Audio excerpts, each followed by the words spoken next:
स्थानीय लोकाधिकार समितीचं शिबिर आज होत आहे। तसं पाहिलं तर आपण सगळेजण वेगवेगळ्या निमित्ताने भेटत असतोच, पण अनिल मला वाटतं मी आता काय झाले इथे येण्यापूर्वीच घरी कोणाशी बोलत होतो की काही काही शिवसैनिक असे आहेत की जे आपल्यापेक्षा वयाने मोठे कधी लक्षातच येत नाहीत। तसंच अनिलच्या बाबतीत आहे। अनिलला मी भेटलो तेव्हापासून अरे तुरे करतो आणि मग एक दिवस लक्षात आलं की अनिल माझ्यापेक्षा मोठा आहे। तरी सुद्धा अरे तुरेमध्ये जो काही जिव्हाळा आहे तो जिव्हाळा वेगळा आहे। अनिल तू ही सूत्र हाती घेतल्यानंतर पहिलं शिबिर आहे।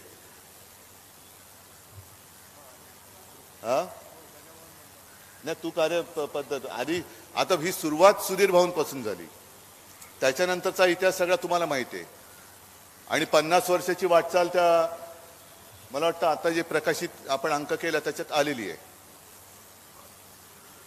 दिवाकरजी तुम्ही सुद्धा मार्गदर्शन केलेले आहे। केतकर साहेब तुम्हाला खास धन्यवाद देतो। आणि एक गोष्ट लक्षात आली असेल की शिवसेनेवरती जो नेहमी एक आरोप केला जातो की शिवसेनेमध्ये हुकुमशाही आहे, शिवसेनेमध्ये लोकशाही नाही आहे, तसं पाहिलं तर केतकर साहेब हे आपल्या विचाराचे आत्ता जरी असले तरी सुरुवातीपासून टीकाकार मी म्हणत नाही, कारण टीकाकार म्हटल्यानंतर माझे आजोबा जे सांगायचे की टीका करताना सुद्धा ती अशी असली पाहिजे की ज्याच्यावरती टीका करतोय त्याला नेमकं कळलं पाहिजे की माझं काय चुकतंय। नुसतं ओरबाडणं ह्याला टीका नाही म्हणत। आता सध्या जे काय चालू आहे ते ओरबाडणं सुरू आहे।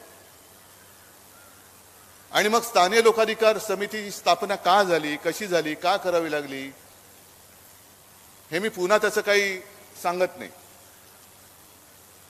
थोडा माझ्यासमोर प्रश्न असा पडला की एवढे सगळेजण बोलल्यानंतर मी काय बोलायचं, माझ्यासाठी बोलायला काही विषय शिल्लक राहिलेत का। बऱ्याचदा असंही होतं की क्रिकेटच्या संघामधले सगळेजण सेंचुरी डबल सेंचुरी मारून जातात आणि मग नंतर शेवटी मनिंदर सिंग खेळायला येतो। तशी माझी अवस्था झालेली आहे। पहिल्या प्रथम मी तुम्हाला सगळ्यांना धन्यवाद देतो आणि इकडे बरेचसे जुने चेहरे सुद्धा आहेत जे आता सेवानिवृत्त झालेत। कदाचित त्यांना शिवसेनेमुळे नोकरी मिळाली असेल नसेल, पण त्या तरुण वयापासून त्यांनी हातात धरलेला हा भगवा झेंडा सेवानिवृत्तीनंतर सुद्धा सोडला नाही, त्याच्याबद्दल मी तुम्हाला धन्यवाद देतो। आणि यालाच निष्ठा म्हणतात। असं काही नाही की गेल्या 56-57 वर्षामध्ये शिवसेनेने वादळं नाही पाहिली, उलट काही काही वादळं तर शिवसेनेने अंगावरती घेतलेली आहेत। काही वृक्ष उन्मळून पडले, आता सुद्धा शिवसेनेला मुळासकट उखडून टाकण्याची काही जणांना एक फरफरी आलेली आहे। त्यांच्या लक्षात आलेलं नाहीये की शिवसेनेची मुळं ही एवढ्या खोलवर गेलेली आहेत की ती जर का उपटायला गेला तर तुम्ही तुमच्या सगळ्या कुळांसकट उपटले जाल, तेव्हा त्या भानगडीत पडू नका। साहजिकच आहे, निवडणुका तोंडावर आलेल्या आहेत आणि काही एक रूढी असतात, परंपरा असतात, राजकारणात असतात, त्या मोडून टाकण्याचा एक प्रघात पडलाय। आणि तो प्रघात जर का तुमच्या लक्षात आला असेल किंवा नसेल, तो पहिला म्हणजे भारतरत्न। बरोबर ना केतकर साहेब? भारतरत्न किती द्यायची, कोणाला द्यायची, कधी द्यायची, ह्याचं एक आतापर्यंत एक काहीतरी सूत्र होतं। आता त्यांना म्हणजे जसं आले देवाच्या मनात येथे कोणाचे काही चालेना, तसं आले मोदीजींच्या मना कोणालाही काही देत आहेत। मी असं नाही म्हणत की ज्यांना ज्यांना भारतरत्न दिलेत त्यांचं काही चुकीचं केलंय, पण जेव्हा ती लोक होती, त्या व्यक्ती जेव्हा हयात होत्या तेव्हा तुम्ही पराकोटीचा विरोध त्यांना केला होता। अगदी कर्पुरी ठाकूरांचं उदाहरण सुद्धा मी काल परवाकडे सभेत सांगितलं। साधारणतः 78-79 साली कर्पुरी ठाकूरांचं मंत्रिमंडळ हे बिहारमध्ये होतं आणि त्या काळामध्ये मंडल आयोग नव्हता, मंडल आयोग नंतर आला, पण कर्पुरी ठाकूर ही पहिली व्यक्ती ज्यांनी सरकारी सेवेमध्ये, हे तुम्हाला का सांगतो कारण सरकारी सेवा आणि इतर सेवा या तुमच्याशी संबंधित आहेत, पहिल्यांदा 26% आरक्षण आणलं मागासवर्गीय किंवा वंचित यांच्यासाठी। तेव्हाचे जे दिवस जर आठवले, जर काढून पाहिले तर त्यांना विरोध करणारे होते हे जनसंघ. जनसंघाने विरोध केला होता, अगदी रस्त्यावरती उतरून विरोध केला होता, काय काय घोषणा दिल्या होत्या त्या सुद्धा नमूद केलेल्या आहेत. म्हणजे तेव्हा त्यांनी जे काय काम केलं ते तुमच्या लक्षात नाही आलं, तुम्ही तेव्हा त्यांना शिव्या दिल्या. आज 79 सालानंतर 24 साली तुम्हाला मतं पाहिजेत त्या बिहारमध्ये, म्हणून तुम्ही कर्पूरी ठाकूरांना भारतरत्न देत आहे. ठीक आहे, उशिरा का होईना लोकांचं मोठेपण तुम्हाला कळते. तसंच तुम्ही स्वामीनाथनना भारतरत्न दिलं. तुमच्या सगळ्यांच्या लक्षात असेल की आपण जेव्हा युतीमध्ये होतो त्यावेळेला आपण स्वामीनाथनना देशाचं राष्ट्रपती करा अशी आपली मागणी होती, कारण शेतकऱ्यांसाठी खूप मोठं काम त्यांनी केलं. आता स्वामीनाथनना तुम्ही भारतरत्न देताय, मग त्यांना भारतरत्न देण्याबरोबर स्वामीनाथननी जो काही अहवाल दिलेला आहे त्याची अंमलबजावणी सुद्धा तुम्ही करा असा माझा तुम्हाला आग्रह आहे. नाहीतर कशासाठी गेलं? हरित क्रांतीचे जनक म्हणजे काय केलं नेमकं? त्यांनी झाडं लावली. हरित क्रांती म्हणजे नुसतं वृक्षारोपण करणं नाहीये. हरित क्रांती म्हणजे नुसतं लॉनला पाणी घालणं नाहीये. तर जो खरा हरित क्रांती करणारा आपला शेतकरी आहे त्या शेतकऱ्याला जगवणं, झाड जगवणं हे वेगळं, पण झाड जगवणाऱ्याला जगवणं हे काम त्या स्वामीनाथननी करायला सांगितलं होतं. ते न करता तुम्ही त्यांना भारतरत्न देतात, हा पोकळपणा आहे. हा पोकळपणा सगळ्यांच्या लक्षात येतोय. येत्या काही दिवसामध्ये आणखीन काही भारतरत्न ते जाहीर करतील. ठीक आहे, त्यांना जर का असं वाटत असेल की आपण निवडणुकीच्या तोंडावरती कोणाकोणाला काही सन्मान केले म्हणजे तो प्रदेशच्या प्रदेश आपल्या मागे येईल, एवढा सोपा आता काळ राहिलेला नाहीये. खास करून मी तुम्हाला सांगतोय, कारण नाही म्हटलं तरी लोकाधिकार समिती म्हणजे एक वेगळा वर्ग आहे. एक सुशिक्षित आहे, तुमचं उठणं बसणं एका वेगळ्या वर्गामध्ये होत असतं. काही वेळेला माझ्या असं लक्षात येतं की जो साधा शेतकरी किंवा गावकरी जे बोलतो त्याला जे काय कळले ते आपल्या शहरी भागात सुशिक्षित लोकांना अजून कळले की नाही हा एक प्रश्न पडलेला आहे. म्हणजे आता सुद्धा माझ्या फोनमध्ये 1-2 फोन असे कोणी कोणी मला रेकॉर्ड पाठवलेले आहेत. एकतर भाजपाकडे अनेक म्हणजे करोडो रुपये आहेत. आजच पेपरमध्ये बातमी आली की आता 24 सालामध्ये 23-24 मध्ये सगळ्यात जास्त निवडणूक रोखे 1300 कोटी हे भारतीय जनता पक्षाला मिळालेले. पैसा अमाप आहे. भाडोत्री लोक खूप आहेत. भाडं दिलं की काही मिळतं, खुर्च्या पण मिळतात आणि माणसं पण मिळतात. आणि भाड्याच्या एजन्सीज त्यांनी लावून फोन सुरू केलेत. म्हणजे कोणालाही फोन येतो की आपलं नाव अमुक अमुक काय का, हो बरोबर आहे. मग तुम्ही इकडे राहता का, हो बरोबर आहे. मग तुम्ही भाजप मोदी सरकारला तुम्ही मत देणार का?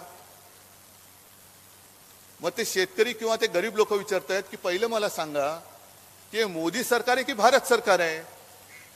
मोदी जे काय खर्च करतायत, म्हणजे हे माझ्याकडे रेकॉर्ड आहे म्हणून मी बोलतोय, माझं मत तसंच आहे, पण मला फोन नाही आलेला.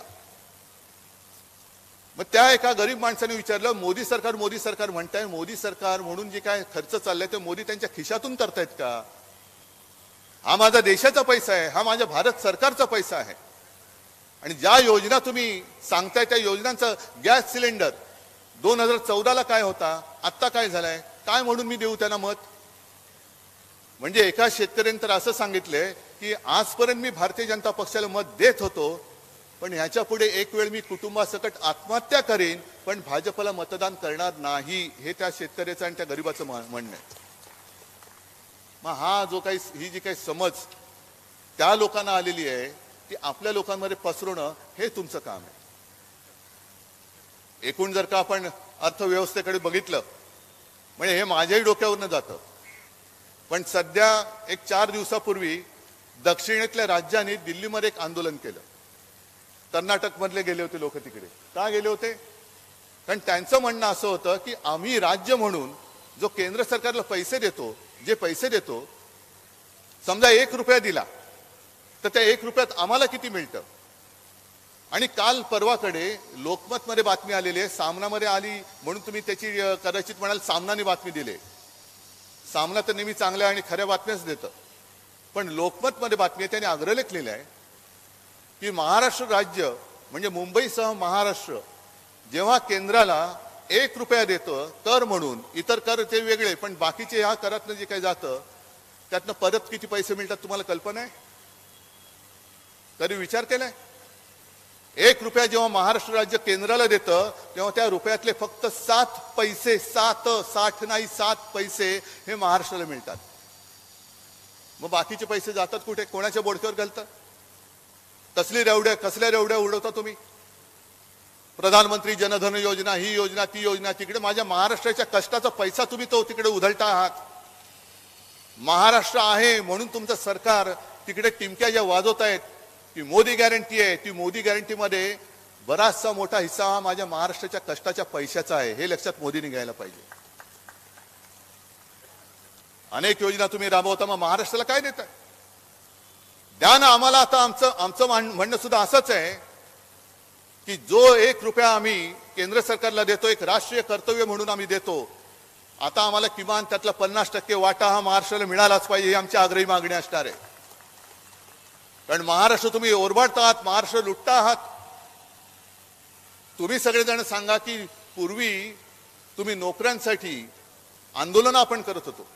आता आंदोलन करण्यासाठी किती ऑफिसेस मुंबईत राहिलेत, किती कार्यालय मुंबईत राहिलेत? अरविंद, तुम्ही तो विषय मांडला असाल की कॉन्ट्रॅक्ट लेबर, ह्याचीच आता म्हणजे सगळं भाड्याने चाललेलं आहे. स्थानिक लोकाधिकारांनी मोर्चा काढायचं ठरवलं की इकडे भरती आहे, आम्हाला नोकऱ्या मिळाल्याच पाहिजेत. किती ठिकाणी नोकऱ्या उपलब्ध आहेत ते मला सांगा, मग आपण तिकडे मोर्चा लावूया. एअर इंडियाची आठवण सुद्धा तुम्ही सांगितलं असेल, त्या नंदाच्या कानफटात मारल्यावर कसं मराठी माणसाला दार उघडलेलं. आता एअर इंडियाचं ऑफिस सुद्धा ते घेऊन गेले. म्हणजे मुंबईला पूर्ण खच्ची करून टाकायचं, महाराष्ट्राला पूर्ण लुळपांगड करायचं. आणि त्या पलीकडे महाराष्ट्र जो काय त्याचा कर तिकडे भरतोय तो सुद्धा तुम्ही देत नाही आहात. आता आम्हाला आमचा हक्काचा पैसा पाहिजे आणि केंद्रात सरकार आल्यानंतर हा कायदा बदलण्यासाठी मी स्वतः आग्रह केल्याशिवाय राहणार नाही केंद्र सरकारला. आम्हाला आमच्या हक्काचा पैसा पाहिजे. आम्ही हक्क मागतो, भीक नाही मागत आहोत. दरवेळेला असे काही प्रश्न आल्यानंतर तुम्ही मग सांगता की नेहरूनी काय केलं, नेहरूनी काय केलं, काय केलं नेहरूनी. नेहरू जाऊन आज 60 वर्ष झाली, बरोबर ना?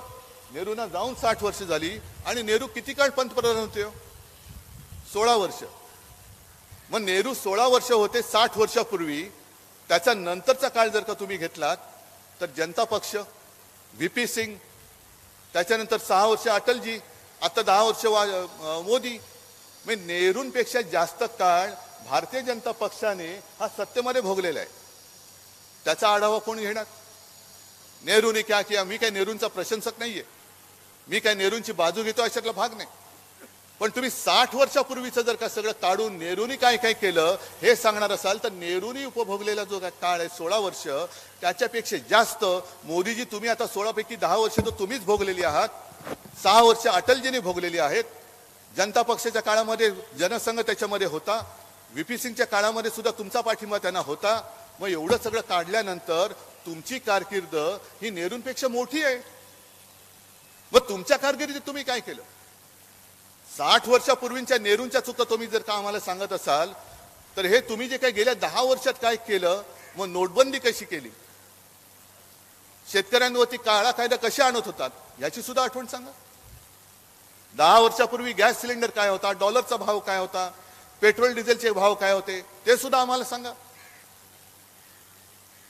अंगाशी अंगलाट काय येतं म्हटल्यानंतर दुसऱ्यावरती ढकलून द्यायचं. म्हणजे ते संपत सरल यांची ती कविता आता मला लक्षात नाही, पण तुम्ही मुद्दाहून बघा. संपत सरल ते राजस्थान मधले आहेत. त्यांनी सांगितलं की हे सगळं नेहरूनी केलं म्हणून त्यांच्यावर टाकायचं, हे ह्यांनी केलं म्हणून त्याच्यावर टाकायचं, सगळं दुसऱ्यावर टाकल्यानंतर तरी सुद्धा तुम्ही जर का काही विचारलं तर आप पाकिस्तान चले जाओ. म्हणजे सगळ्या समस्या दुसऱ्यांनी उद्भवल्या आहेत, त्यांच्यामुळे उद्भवलेल्या आहेत, त्यांच्यावरती सगळे गुणदोष टाकायचे. आणि तरी सुद्धा काय राहिलं असेल तर तू देशद्रोही आहेस, पाकिस्तानमध्ये चालतो. हा कुठला कारभार आहे? ही कुठली लोकशाही आहे? जी लोकशाही जो राज्यकर्ता नोकरी देऊ शकत नसेल, महागाई रोखू शकत नसेल, गुंडागर्दी थांबवू शकत नसेल, तर तो राज्यकर्ता म्हणून राज्यकर्ता त्या खुर्चीत बसायला नालायक आहे. कोणी जरी असला तरी तो तिकडनं त्याला खाली खेचावंच लागेल. हे काम आता तुम्हाला करावं लागेल. स्थानीय लोकाधिकार, लोकाधिकारचा अर्थ काय? लोकांचा अधिकार. तो पहिला स्थानिक लोकांमध्ये केला पाहिजे की होय हा माझा अधिकार आहे, मला पाहिजे तोच राज्यकर्ता बसला पाहिजे तिकडे, तोच तिकडे बसेल, हा माझा अधिकार आहे. आजपर्यंत आपण एका वेगळ्या भाबडेपणाने यांना हिंदुत्वाच्या नावाखाली निवडून देत आलो, पण त्यांना मित्र आणि शत्रू यातला फरकच कळलेला नाही. ठीक आहे ना, जसं मी केतकर साहेबांना म्हटलं की तुम्ही त्यावेळेला आम्ही जे काय चुकलो, आज सुद्धा जे काय चुकलं तर जरूर तुम्ही आमच्यावरती टीका करा, तुमचा अधिकार आहे. पण टीका करताना आम्ही कुठे चुकतो आहोत ते तुम्ही नेमकं लक्षात आणून द्या. केतकर साहेब का आपल्या व्यासपीठावरती येऊ शकले? कारण कधी आपण सुडाचं राजकारण नाही केलं. काँग्रेस असेल, राष्ट्रवादी असेल, काँग्रेसने शिवसेना फोडली असेल, आपल्यात काही काँग्रेसची लोक आली असतील, राष्ट्रवादीने पवार साहेबांनी शिवसेना फोडली असेल, आपण राष्ट्रवादीतली लोक फोडली असतील. पण म्हणून जेव्हा सत्ता हाती आली तेव्हा काँग्रेस किंवा शिवसेनेनी अथवा राष्ट्रवादीनी पक्ष संपवण्याचा कोणी पाप नाही केलं, कोणी विचार नाही केला. विरोधक आहेत, विरोधकांवरती आम्ही विजय मिळवणारच ही जिद्द लोकशाहीमध्ये असायलाच पाहिजे. ही जर का जिद्द नसेल तर तुम्ही तुमचं दुकान आहे ना ते बंद करा आणि घरी बसा. पण मी जिंकल्यानंतर त्याला खतम करून टाकेन ही जी काही पाशवी वृत्ती ही आता एक जोर धरते, त्या पाशवी वृत्तीला इथल्या इथे चिरडून तोडून टाकावी लागेल आणि अशी चिरडावी लागेल की जशी जर्मनीमध्ये एक हिटलर जन्माला आल्यानंतर त्याचा शेवट असा विचित्र झाला की आता पुन्हा जर्मनीत हिटलर जन्माला येणं अशक्य आहे. ही कोणती वृत्ती आहे? तुम्ही विरोधकांना संपवतायत, तुम्ही तुमच्या मित्रपक्षांना संपवताय, तुम्ही तुमच्या पक्षातल्या नेत्यांना संपवतायत. आणि हे मी नाही बोलत, नितीन गडकरी बोललेले आहेत, जे निष्ठेने काम करतायत त्यांना पक्षात काही तसं स्थानच राहिलेलं नाही, त्यांना सन्मानच मिळत नाहीये. नितीन गडकरी बोलतात, एक ज्येष्ठ नेता, आपल्या युतीमधला एक ज्येष्ठ नेता. दिल्लीमध्ये गेल्यानंतर आम्हाला एक अपेक्षा होती, आशा होती की गडकरी साहेबांचा जो एक कार्याचा अनुभव आहे, काम करण्याची पद्धत आहे, त्यांनी देशाला मोठा फायदा होईल. पण गडकरींसारखा माणूस जेव्हा असं बोलतो की तिकडे काही स्थानच राहिलेलं नाहीये, मग कोणी कोणासाठी काम करायचं? तुम्ही सगळ्यांनाच खतम करायला चालले. बरं ठीक आहे, घराणेशाही बद्दल बोलतात, मी तर सरळ सांगतो, मी घराण्याचा वारसा घेऊन चाललोय, घराण्याची परंपरा घेऊन चाललोय, त्याला तुम्ही घराणेशाही म्हणत असाल तर मी घराणेशाही घेऊन पुढे चाललेलो. मोदीजी बोला, तुम्ही काय बोलताय? काय काय वाईट काय घराणेशाहीमध्ये माझ्या? मग त्यांनी काल परवाकडे जे संसदेत एक राजकारणी भाषण केलं, पंतप्रधान म्हणून नाही, भाजपचा नेता म्हणून भाषण केलं की बाकी सगळे जे येतात म्हणजे आता त्यांच्याकडे जे गद्दार गेलेले आहेत त्यांच्याबद्दल काही नाही, त्यांच्या घराण्याबद्दल आमचे काही ना नाहीये. कारण का? पहिलं मुख्यमंत्र्याला खाली खेचावं लागेल, इथल्या गद्दारी करून तिकडे बसवलंय त्याला, त्याच्या पोराला खाली उतरावं लागेल, ते सूक्ष्म आणि लघु तिकडे बसलेत त्यांना उतरावं लागेल, असे अनेक बसलेत त्यांना खाली उतरावं लागेल. नाही, त्यांच्याबद्दल नाही, पण एक घराणं जेव्हा पक्ष चालवतं तेव्हा म्हणे आमचा आक्षेप आहे. मग जर तुमचा एक घराणं पक्ष चालवतो म्हणून आक्षेप असेल तर आमचा सुद्धा तुमच्या एकाधिकारशाहीला विरोध आहे आणि आम्ही तुमची एकाधिकारशाही सुद्धा मोडून टाकू, ही सुद्धा आम्ही सगळेजण शपथ घेऊन रणांगणात उतरलेली माणसं आहोत. घराणेशाहीमध्ये तरी लोकांवरती असतं की तुम्ही निवडा किंवा फेकून द्या, पण एक आणि एकच, मीच एकटा, बाकी कोणी नाही. रामाच्या पूजेला सुद्धा मीच दिसलं पाहिजे, संसदेच्या उद्घाटनात सुद्धा मीच दिसलं पाहिजे, रस्त्याच्या उद्घाटनाला सुद्धा मीच दिसलं पाहिजे. ही जी काही एकाधिकारशाही आहे ना, ही एकाधिकारशाही ही घराणेशाहीपेक्षा जास्त घातक आहे, ही जास्त घातक आहे. आणि त्याच्या विरुद्ध आपण उभे राहिलेलो आहोत.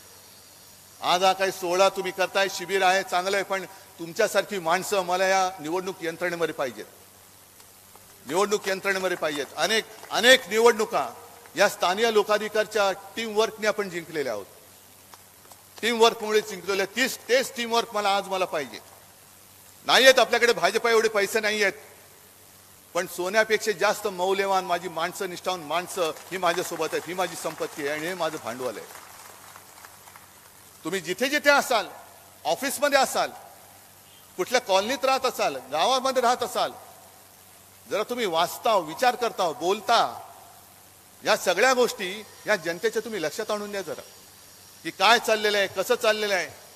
नुसतं राम मंदिराचं उद्घाटन झालं, जय श्रीराम, आता कुठेतरी चालले त्या तिकडे अबुधाबी का कुठे तिकडे मंदिराचं उद्घाटन करतायत. जरा आनंद आहे. मंदिरं जशी तुम्ही उभारतायत त्याच्याबद्दल आम्हाला आनंद आहे, आम्हाला कुठे असूया नाहीये, पण तिकडे मंदिर उभारलेलं दाखवून इकडे घरं पेटवतायत ना, ते पहिलं थांबवा. म्हणून मी अनेक ठिकाणी बोललेलं आहे की एक नवीन आता लक्षात येते माझ्या की अनेक ठिकाणी मुस्लिम समाज आपल्यासोबत येतोय. म्हणजे मी रायगडमध्ये गेलो, कोकणात गेलो, मराठवाड्यात गेलो, आता उद्या परत मराठवाड्यात जातोय. मुस्लिम लोक मोठ्या प्रमाणावरती येत आहेत, घरी येऊन भेटतायत. आणि मी त्यांना स्पष्ट विचारतो, अरे तुम्हाला कळत नाही, लक्षात नाही का आलं? मी शिवसेनेचा पक्षप्रमुख आहे, हिंदू हृदय सम्राट शिवसेना प्रमुखांचा मी पुत्र आहे, कडवट हिंदुत्ववादी आहे, तरी देखील तुम्ही माझ्यासोबत काय येत आहे? आणि त्यांचं उत्तर एकच आहे की उद्धवजी, तुमचं हिंदुत्व आणि भाजपचं हिंदुत्व याच्यामध्ये फरक आहे, तो आमच्या लक्षात आलेला आहे. तुमचं हिंदुत्व जे आहे ते घरातली चूल पेटवणारं हिंदुत्व आहे आणि भाजपचं हिंदुत्व हे घर पेटवणारं हिंदुत्व आहे. तुमच्यावरती आहे, तुम्हाला घरातली चूल पेटवून पाहिजे हे आमचं हिंदुत्व आहे. हृदयात राम आणि हाताला काम देणारं आमचं हिंदुत्व आहे. आम्ही हिंदू आहोत, पण हे असे हिंदू आहोत, देशप्रेमी हिंदू आहोत. उगाच आम्ही आमचा छत्रपती शिवाजी महाराजांचा आणि हिंदुत्वाचा भगवा ध्वज घेऊन पुढे नाही चाललेलो. तो ध्वज घेण्यामागे काहीतरी आमचा एक विचार आहे. आम्ही मूर्खपणाने तो ध्वज घेतलेला नाहीये, विचारपूर्वक तो ध्वज घेतलेला आहे. आणि त्या ध्वजामध्ये हिंदुत्वामध्ये छेद करणारे भाजपवाले, धर्माधर्मामध्ये भांडणं लावणारे भाजपवाले. म्हणून माझ्या आजोबांचं एक जे वाक्य होतं की माणसाने धर्म घडवलेला आहे, धर्माने माणूस नाही घडवला, माणसाने धर्म घडवला आहे. आणि माझंही तेच म्हणणं आहे की माणसाने धर्म घडवलेला आहे, तुम्ही धर्माने माणूस बिघडवू नका. धर्म करून जी माणुसकी आहे त्या माणुसकीला कलंक लावू नका. जे हिंदुत्वाच्या नावाखाली तुम्ही पाप करता आहात ते पाप आहे, त्या पापाला आम्ही क्षमा करणार नाही. हे असे जे काही विषय आहेत हे मला अपेक्षा तुमच्याकडनं हे आपल्या लोकांना सांगितले गेले पाहिजेत. खास करून शहरामध्ये तर सांगितले गेलेच पाहिजेत. जे कोणी सेवानिवृत्त झाले असतील त्यांनी अगदी नाना पार्कमध्ये जाऊन भेटा, लोकांना भेटा, बसा, बोला त्यांच्याशी. इतर ठिकाणी सुद्धा कुठे काही मंडळ असतील, काही वाचनालय असतील, जाऊन बसा, बोला. त्या वाचनालयामध्ये नुसतं वाचून सोडू नका, त्या बातम्यांचा अर्थ त्यांना नीट समजावून सांगा की नेमकं काय आहे, हे झाल्यानंतर पुढे काय होणार आहे.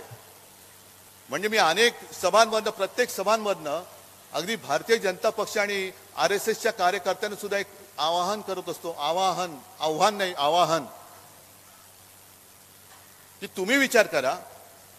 मला RSS बद्दल एक वेगळा आदर नक्कीच आहे, कारण 100 वर्ष होतील आता 25 साली त्यांना. अनेक कुटुंब, अनेक परिवार त्यांनी कुटुंबावरती अक्षरशः निखारे ठेवून, कुटुंबापासून संबंध तोडून जिथे जिथे त्यांना काम सोपवलं गेलं, मग त्रिपुरात असेल, मेघालयात असेल, पंजाबमध्ये असेल, जाऊन वेळ प्रसंगी मार खाऊन, शिव्या खाऊन RSSचं आणि भाजपचं काम केलेलं आहे. मग त्यांना मी विचारतोय की तुम्ही जे काय केलं, आता जे काय तुमच्या पदरात फळ पडलंय, यासाठी केला होता अट्टहास, हे तुम्हाला असं वाटतंय का की आता हे जे उपरे बाजार गुणगे आमच्या डोक्यावरती बसवलेत, आम्हाला सतरंजा उचलायला लावतायत आणि बाजार गुणगे आमच्या डोक्यावरती बसवतायत, यासाठी केला होता अट्टहास? हे हिंदुत्व तुम्हाला मान्य आहे? आणि जर मान्य नसेल तर मी नाशिकला कुसुमाग्रजांची एक कविता जी सांगितली होती सामान्य माणसाची, त्याच्या पुढचं एक कडवं आहे. त्याच्या पुढचं कडवं आहे की धर्माचा ध्वज, नीट लक्षात घ्या, धर्माचा ध्वज हा ज्या वेळेला अडाण्याच्या हाती जातो त्यावेळेला त्या ध्वजावरून रक्ताचे थेंब ओघळतात. ते रक्त असतं त्या धर्माचंच. आज धर्माचा ध्वज अदानी वेगळा, पण अडाण्यांच्या हातामध्ये गेलेला आहे, अडाण्यांच्या हातामध्ये.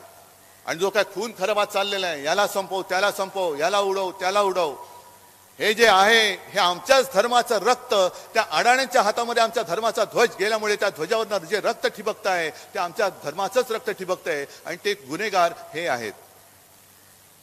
आणि या धर्माचा ध्वज जर का आपल्याला वाचवायचा असेल, धर्म जर का वाचवायचा असेल, भारत जर का वाचवायचा असेल, भारत माता जिला म्हणतो ती जर का वाचवायची असेल, तर मात्र आपल्याला जिद्दीने उभं राहावं लागेल, त्वेषाने उभं राहावं लागेल.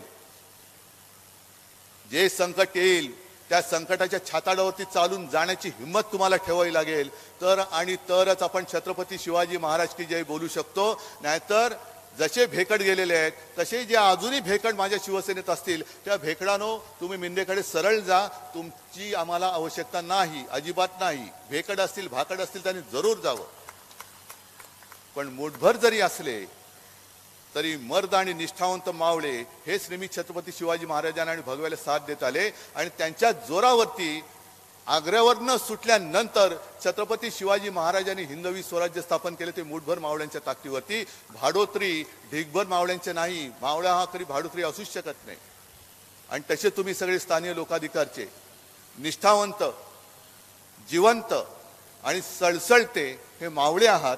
आणि मला खात्री आहे की लोकाधिकारने एखादं काम मनावर घेतलं का ते पूर्ण यशस्वी केल्याशिवाय ते थांबत नाही. आणि तसं ते तुम्ही कराल अशी आशा बाळगतो, खात्री बाळगतो. तुमच्यासारखी माणसं